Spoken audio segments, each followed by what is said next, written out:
కలిదోషహారియై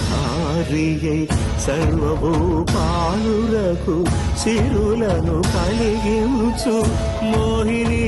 కృష్ణులుగా మోహము తొలగించు గరుడ వాహనమెక్కి ఘనదాస్యమును చూపు హనుమంత సేవలో అభయం ప్రసాదించు గజవాహనముపై భ్రాంతిని తొలగించు సూర్యప్రభను నిలిచి అక్షీణతను పెంచు శ్రీవత్సవక్షుడై